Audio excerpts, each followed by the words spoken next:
विद्यार्थी मित्रांनो, काल आपण NMMS या परीक्षेविषयी माहिती घेतलेली आहे. NMMS परीक्षेमध्ये आपल्याला कशाचा अभ्यास करावा लागणार आहे आणि काय नियम आहेत, शिष्यवृत्ती किती मिळते वगैरे सगळ्या गोष्टी आपण कालच्या व्हिडिओमध्ये समजून घेतलेल्या आहेत. आता आज आपण नक्की अभ्यासाला सुरू करणार आहोत.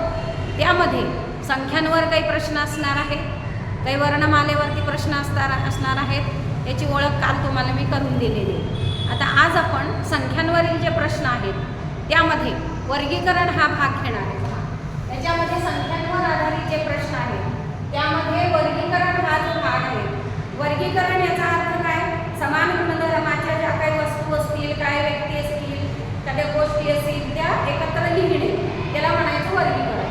आता वर्गीकरण मग तुम्ही विज्ञानमध्ये पण शिकला आहात की वर्गीकरण म्हणजे नेमकं काय असतं. आता संख्यांच्या वर्गीकरणाचे सुद्धा दोन भाग पडलेले आहेत. एक सुसंगत पद ओळखणे हा एक त्याच्यामध्ये भाग आहे आणि विसंगत पद ओळखणे हा एक भाग आहे. आता सुसंगत याचा अर्थ तुम्हाला कळला असेल की सुसंगत याचा अर्थ जे काही संख्या दिलेल्या आहेत त्याच्याशी जुळणारा दुसरी संख्या निवडणे. म्हणजेच कसे, पहिले जे काही गुणधर्म आहेत, 3 संख्या दिलेल्या असतील, त्या 3 संख्यांनंतरची चौथी संख्या आपल्याला शोधायची आहे. तर ती चौथी संख्या जी आहे ती कशी शोधायची, तर पहिल्या 3 जे काही संख्या आहेत त्यामध्ये काहीतरी साम्य असणार आहे. म्हणजे पहिली संख्या कशी तयार झाली त्याचा गुणधर्म आपल्याला ओळखायचा आहे किंवा त्यामध्ये काही नियम लावलेला आहे तो ओळखायचा आहे. तोच नियम दुसऱ्या संख्येला लागू होतो का पाहायचा आहे. त्याच्यानंतर तिसरी संख्या पण त्याच पद्धतीनं असेल आणि मग तोच नियम आपल्याला चौथ्या संख्येला लागू होतो का तर दिलेले पर्याय जे आहेत ते 4 पर्याय आहेत.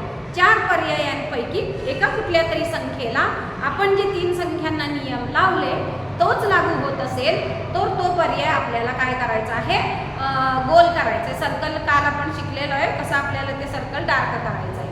मग हे नियम शोधत असताना आपल्याला संख्यांचे वर्ग आले पाहिजे. कमीत कमी आपल्याला 1 ते 20 संख्यांचे वर्ग पाठ असायला पाहिजे. त्याच्यानंतर कमीत कमी 1 ते 10 संख्यांचे घन पाठ असायला पाहिजे. तुम्ही काय करायचं आहे, वहीवरती 1 ते 20 जे वर्ग आहेत ते लिहून ठेवायचे. 1 ते 10 घन आहेत ते लिहून ठेवायचे आणि रोज ते 10 मिनिट म्हणायचे. म्हणजे ते वर्ग काय होतील, पाठ होतील.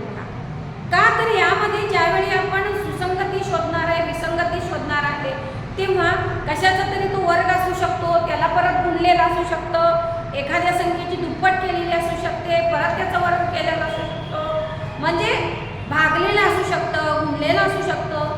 म्हणजे आपल्याला किमान वर्ग करता येणं, घन करता येणं, वर्गमूळ कळणं, घनमूळ शोधणं आणि भागाकार करता येणं ह्या गोष्टी फार महत्त्वाच्या आहेत. का तर ह्या बेसिक क्रिया आहेत. तुम्हाला माहिती आहे सगळ्यांना की स्कॉलरशिपला बसणारा जो विद्यार्थी आहे तो बेसिकमध्ये तयारच असायला पाहिजे. त्याला जर बेसिक क्रिया येत नसतील तर पुढचा तो काही तर्क कसा लावणार आहे. त्यामुळं आपल्याला भागाकार हा नक्की करता आला पाहिजे आणि वर्ग घन पटकन सांगता यायला पाहिजे. का तर आपल्याला 1 मार्काचा प्रश्न 1 मिनिटामध्ये नाही तर अर्ध्या मिनिटामध्ये सोडवायचा आहे. जर आपल्याला 90 प्रश्न सोडवायचे आहेत तर आपल्याला जो वेळ आहे त्या वेळेमध्ये आपलं सगळं सोडून झालं पाहिजे. त्यामुळं आपल्याला काय केलं पाहिजे, पाठांतर जेव्हा असतं तेव्हा आपण ते पटपट सोडवू शकतो. आता हे सुसंगत पद ओळखणे यामध्ये जे आहे ते आपण घेणार आहे आज. सुसंगत पद ओळखताना आपल्याला कोणते आकडे दिलेले ते आपण बघूया. पहिलं गणित देतो मी तुम्हाला. पहिली संख्या आहे 72, दुसरी संख्या आहे 30, तिसरी संख्या आहे 2 आणि त्याच्यानंतरची जी चौथी संख्या आपल्याला शोधायची आहे आणि शोधण्यासाठी ते आपल्याला काय केलेलं आहे, 4 पर्याय त्यांनी आपल्याला दिले. आता आपण बघूया 72, 30, 2 या संख्या लहान लहान होत गेल्या. आता 72 पेक्षा 30 कमी झाली, कितीने कमी झाली, 30 पेक्षा 2 खूपच कमी झाली. मग आता असं जर बघितलं तर खूपच फरक आपल्याला दिसतोय. तर त्यामुळं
30 चे जवळचा वर्ग आहे कुठला आहे 25.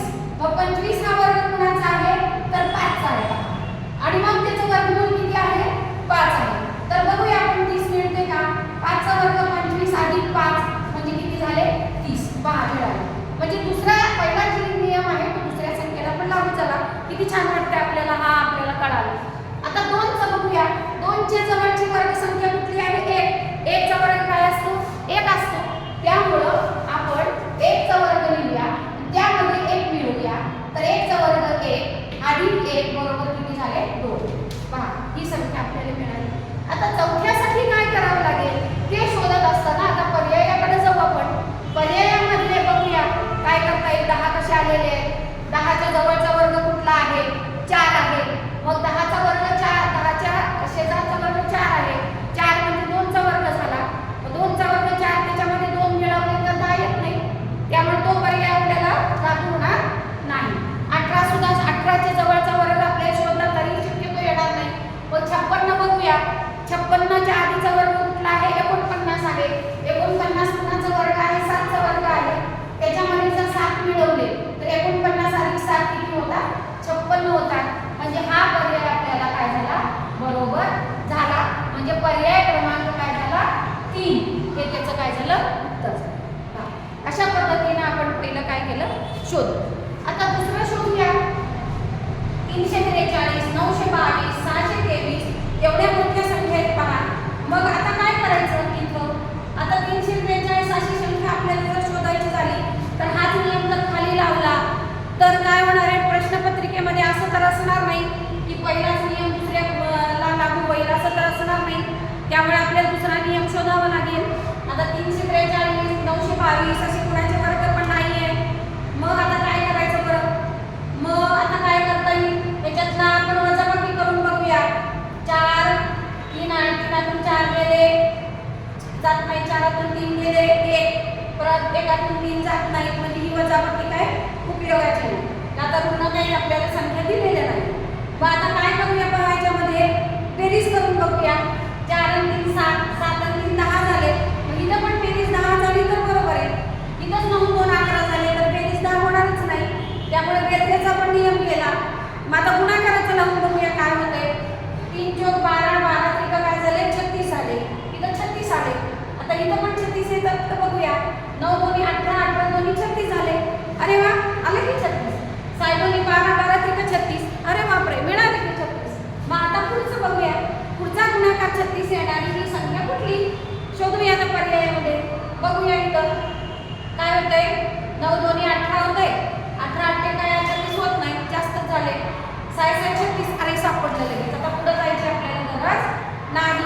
म्हणजे पर्याय क्रमांक किती झाला 2. बघा किती गंमत आहे नाही का गणितामध्ये. मग आता तिसरं बघू.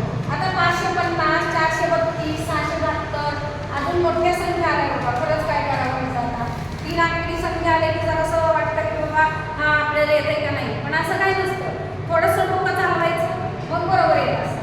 आता इथं नियम लागू करायचा तोच इथं लागू असणार नाही आपल्याला माहिती आहे. मग आता काय करायचं याच्यामध्ये हा तर वर्ग वगैरे याच्या मागे लागण्यात काही अर्थ नाही आहे.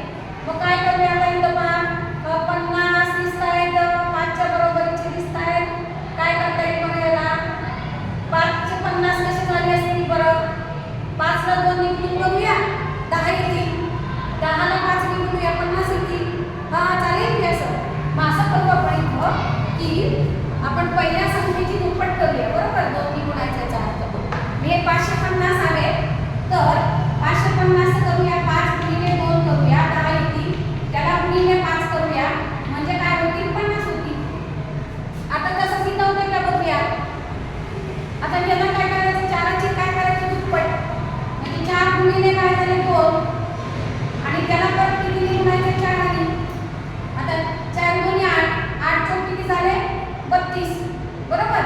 ही 32 संख्या कशा समोर ठेवली 4 च्या समोर ठेवली. मग आले 400.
नियम आपल्याला मिळतात.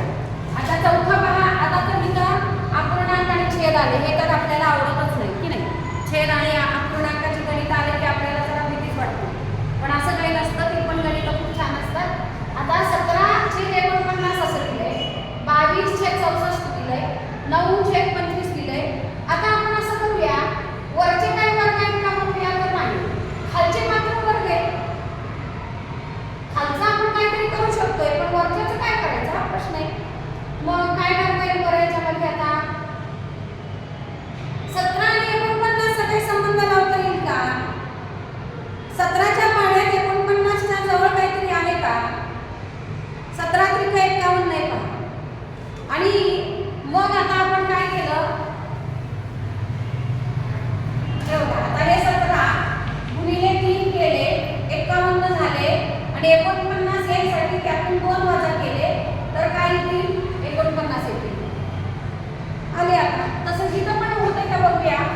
पहिल्यांदा 22 ला 3 आणि गुणूया, 22 × 3 = 66 झाले, त्यातून 2 वजा करूया, 64 आले. आला हा पण नियम बरोबर. तसंच इथं पण बघूया, 9 ला 3 न गुणूया, 9 × 3 = 27 झाले, 2 वजा करूया, 25 आले. नियम कळाला. आता यामध्ये इथं काय करायचं, इथं कुठला आहे पायाच्यामध्ये, कुठला असू शकतो याच्यामध्ये, कोणत्या संख्येला 3 ने गुणल्यानंतर 2 वजा केल्यानंतर आपल्याला तिची संख्या मिळणार आहे. आता 11 ला 3 आणि गुणले 33 आले, वजाबाकी केल्यावर कमीच होते, 36 येणारच नाही. मग काय करायचं, 45 81 चं तर होणार नाही. आता 25 चं बघूया काय होतंय, 25 × 3 = 75 होतील आणि त्यामध्ये 2 वजा केले की 72 होतील. आला बरोबर हा तिसरा पर्याय, पर्याय क्रमांक. म्हणजे खूप छान छान नियम आहे त्याच्यामध्ये आणि जसं तुम्ही सोडवाल तसं मजा येईल.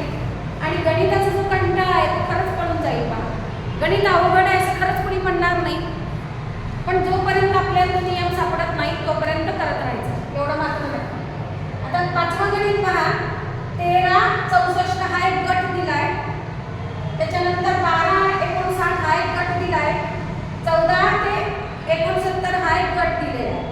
आता हा गट तयार करत असताना काहीतरी नियम लावल्याशिवाय गट तयार होणार नाही. मग हा गट तयार होताना काय केले पहा, इथं 13 आणि 64 चा काही संबंध आहे का बघूया. त्याला काय असं 13 नंतर 64 लिहावं असं काही पडलंय का स्वप्न. मग काहीतरी नियम लावल्याशिवाय 64 ला पकडलं नाहीये त्यांनी. इथं पण 12 ते 59 लिहिले, 59 कशी काय लिहिले बरं.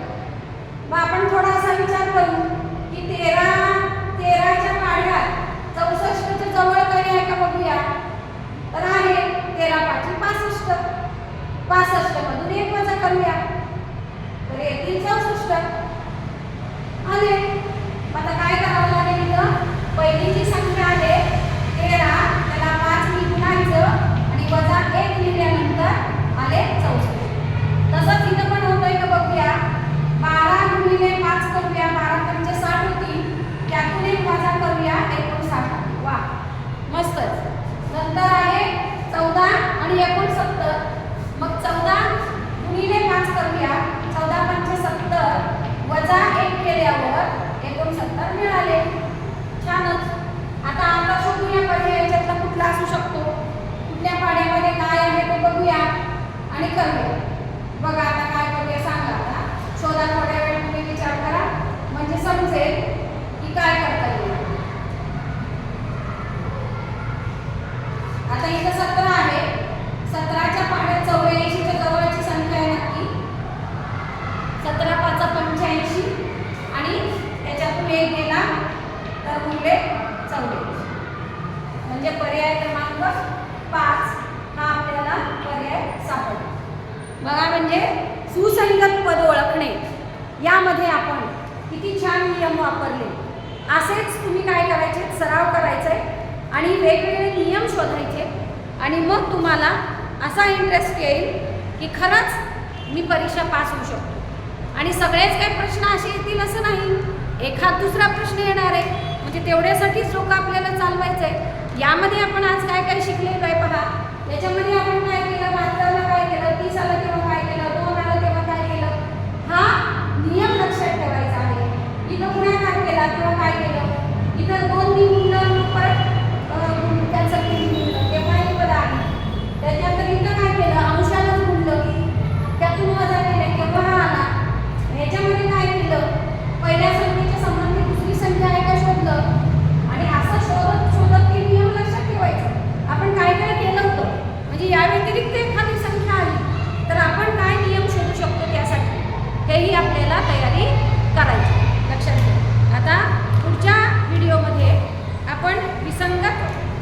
संख्या आहे त्यांचं पुढचं पद आपण शोधू. धन्यवाद.